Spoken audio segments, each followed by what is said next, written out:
día de hoy tengo una invitada especial porque estaremos hablando, y hoy es noticia en Portada, porque En Portada es justo lo que buscas, hablando de Italia. ¿Y por qué hablamos de Italia en el día de hoy? Es porque casualmente las italianas y los italianos, más de 51 millones, están invitados a ir a las urnas. ¿Y por qué? Porque se ha convocado a un referendo constitucional para analizar si las italianas e italianos están de acuerdo o no con reducir el número de parlamentarios del Parlamento italiano. Desde ahora le doy la bienvenida a nuestra analista internacional, la señora Anika Persiani. Bienvenida. Hola, muy buenos días a todos. Gracias, Anika. Bueno, estamos hablando de que Italia hoy es noticia, específicamente porque este 20 y 21 de octubre se ha convocado a este referendo constitucional. Y yo quiero preguntarle, Anika, específicamente, ¿qué se está jugando hoy en Italia, a pesar de que son las primeras elecciones después, digamos, de una especie de pospandemia, pudiéramos decir, cuando el mundo está en plena crisis sanitaria? Bueno, nosotros ya teníamos planeado para la primavera pasada las elecciones de los consejos regionales. Entonces, porque claramente no todas las regiones italianas vencen su temporada de gobierno en el mismo tiempo. Entonces ya habían varias regiones que tenían que votar. Y como el partido Movimiento de Cinco Estrellas, que ahora es partido de gobierno, propuso un referendo donde se tenía que votar para decurtar, eliminar parte de los diputados, se decidió juntar en la misma fecha sea las elecciones regionales con el referéndum. El referéndum es un referéndum bastante complicado porque claramente todos los movimientos y los partidos están divididos también en su propio movimiento. ¿Por qué? Porque realmente se está hablando de una reforma que va a disminuir la representatividad de los italianos, que fue establecida en el 1946 por la Asamblea Constituyente que escribió la Constitución italiana, que después que fue promulgada el día 1 de enero del 48, y estaba la previsión de representancia de 1 a 80.000. Claramente estamos hablando de los años 40, donde la población italiana no era de 60 millones, como es ahora. Y ahora la idea sería aumentar el número de diputados y no disminuirlos, como se está haciendo, y hacer que de 900 se vuelvan 645. Anika, pero ¿cómo podemos interpretar? Porque cuando se hacía la discusión dentro del Parlamento, dentro de la sesión del Parlamento, en el mes de octubre de 2019, se comentaba, y además fue aprobado por unanimidad, de que se le hiciera la consulta a los ciudadanos y a los ciudadanos italianos de que si estaban de acuerdo o no, obviamente, que es justamente lo que se está discutiendo, con reducir el número parlamentario. Pero a mí lo que me trae la duda es lo siguiente: ¿no sería una contradicción de que dentro del Parlamento, dentro del seno de la sesión, se aprobó de forma unánime de que fuera a discusión de este referendo, y de pronto muchos parlamentarios están realizando campañas por el no? Es decir, ¿cómo lo podemos interpretar? Quizás sería una fachada de la política dentro del Parlamento y después lo que hacemos de campaña, o simplemente era porque se le quiso consultar a los italianos y que fueran los que dieran la última palabra. Porque hay otros que comentan que justamente, como hay más del 70% a partir de las propias encuestas que lo han estado dándose con anterioridad, y se comunica de que hay un voto favorable, es decir, de que podría darse el sí sin ningún problema. ¿Qué crees al respecto? Bueno, la cuestión no es tanto la indecisión de los diputados que ya votaron por la reducción.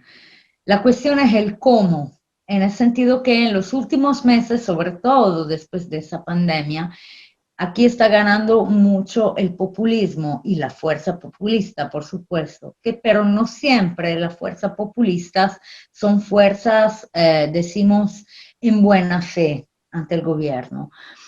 claramente se ha añadido a una discusión primaria y a un voto primario que ya se hizo, como explicaste bien, ya en la Asamblea Nacional, se han juntado varios y distintos puntos de vista, porque una cosa es el voto en sí, una cosa es la forma actuativa de cómo reducir, cuánto reducir, dónde reducir, porque el asunto cuál es, que Italia tiene 20 distintas regiones que están administradas por 20 distintos gobernadores, que hacen parte, algunos son autónomos, algunos son de la alianza de izquierda, algunos de derecha.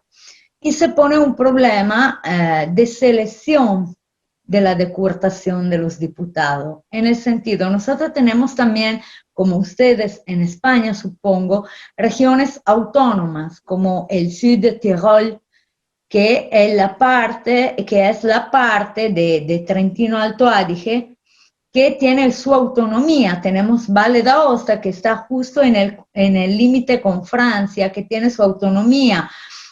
Tenemos las islas, Sicilia y Sardinia, y tenemos también realidades y territorios donde claramente la concentración de población no es la misma de las partes rurales y las partes de los campos.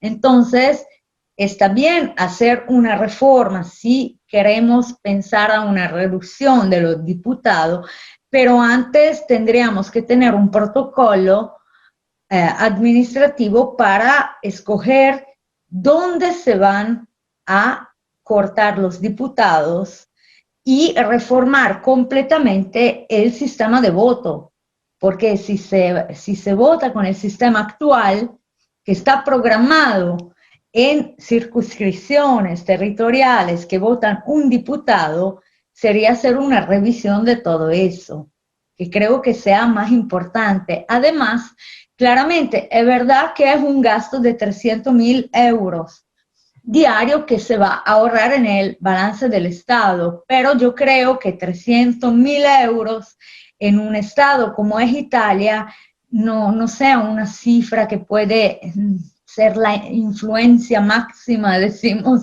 que hace quebrar un Estado. El discurso sería después dar la posibilidad a los ciudadanos de participar en el proceso electoral también como candidatos en manera uniforme, pero claramente reduciendo el número de los diputados, eso no se podrá más hacer, y a nivel político lo que tendrán ventaja serán los mismos nombres que siempre hacen política. Me apoyo exactamente con lo que acabas de comentar, y es que esa ha sido también una de las principales, es decir, los que están abogando muchos por el no, lo han tratado de justificar desde esa forma, es desde que se perdería una cierta parte de una representatividad. Entonces, otros que pudieran aportar mucho más a la política, es decir, ya fuera de los tradicionales candidatos, los tradicionales diputados que llevan muchos años ya en la política italiana, que ya son muy conocidos, pudiera entonces como que una especie de limitar,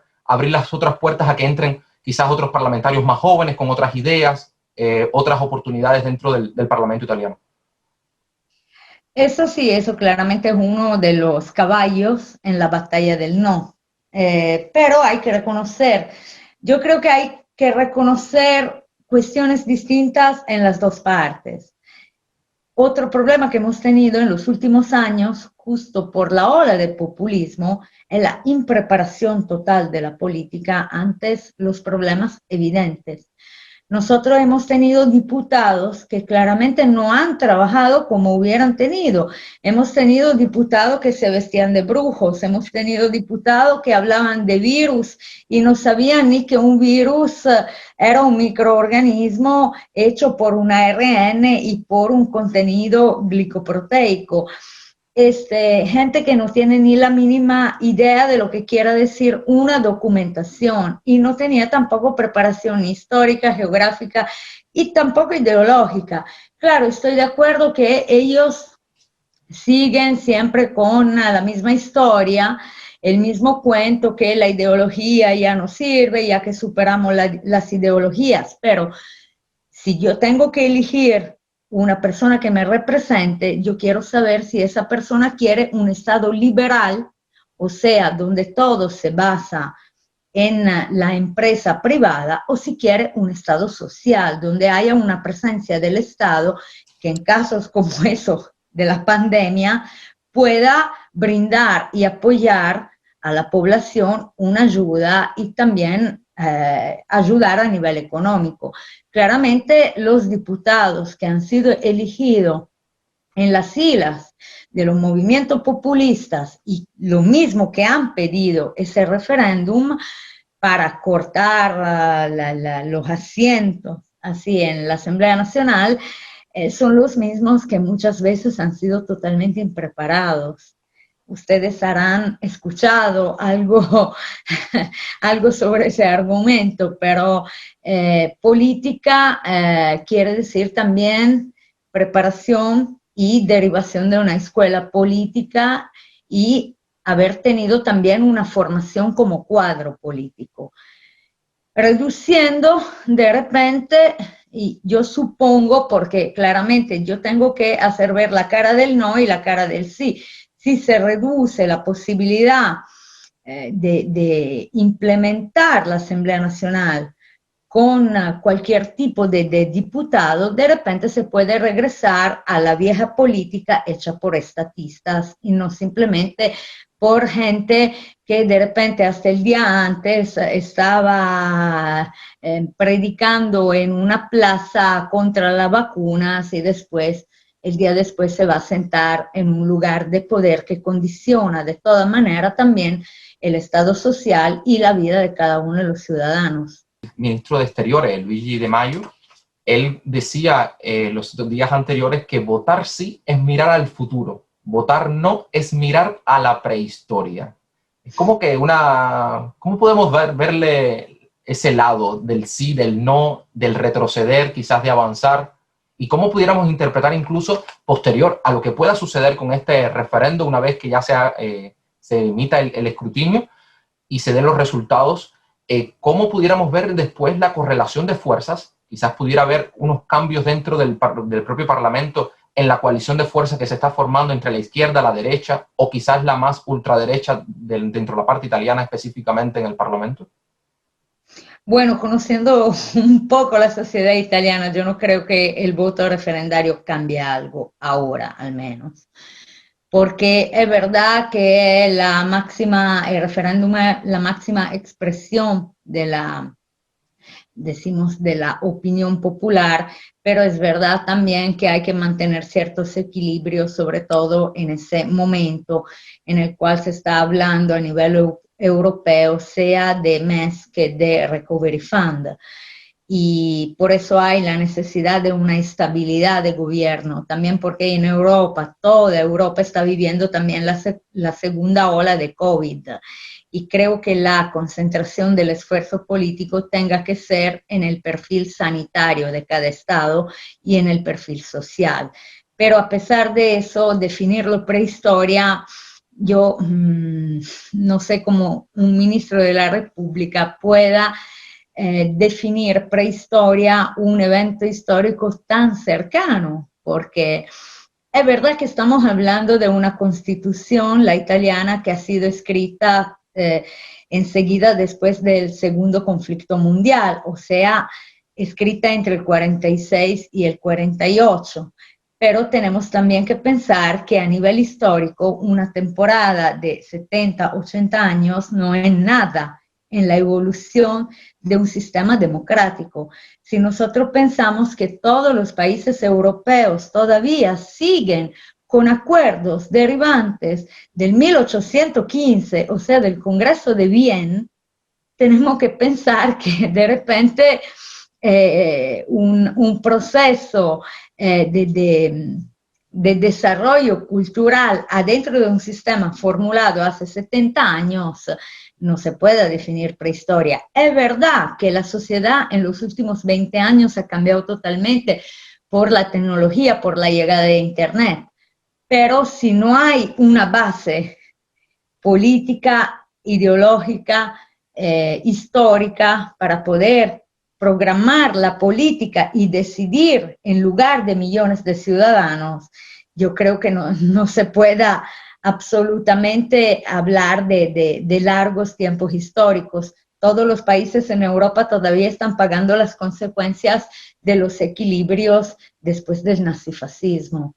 Y nosotros mismos todavía estamos pagando impuestos relativos a los conflictos del 1915.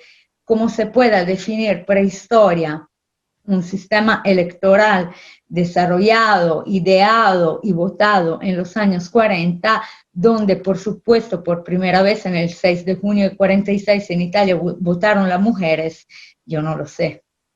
Efectivamente. Bueno, Anika, para cerrar, yo quisiera preguntarte esta última pregunta y entonces, ¿qué pudiéramos esperar después de estas elecciones? ¿Cambiaría algo en la política? ¿Cambiaría algo en la forma dentro del Parlamento? ¿Cambiaríamos quizás en la forma en que se comenzará a hacer más política dentro del Parlamento o seguirá la misma cotidianidad del día a día de lo que se vive en las propias sesiones y en las discusiones de los parlamentarios hasta hoy? Bueno, yo creo que un número de 345 parlamentarios más o menos no influya en las decisiones políticas. También porque si queremos también en perspectiva pensar a una Unión Europea más amplia, más organizada y más desarrollada, no creo que sean los 300 diputados más o menos. Pero la única cuestión es que 300 diputados de más o de menos decimos que harán falta en las decisiones locales, o sea, regionales, en los territorios, como antes estaba explicando, que tienen un estatuto especial, como la Valle d'Aosta, como el Trentino Alto Adige, como Friuli Venezia Giulia, como Sardinia y Sicilia. Seguramente sí, ahí se verá la influencia de la falta de representancia en el Parlamento Central. Bueno, gracias, Anika. Estuvimos hablando específicamente en el día de hoy, tuvimos la grata oportunidad de conversar con la analista internacional Anika Persiani, quien además es italiana, y hoy estuvimos hablando sobre el referendo constitucional, porque los italianas e italianos han sido convocados, más de 51 millones, fueron convocados para decidir si se reduce o no el número de parlamentarios en el Parlamento italiano. Muy buenas tardes.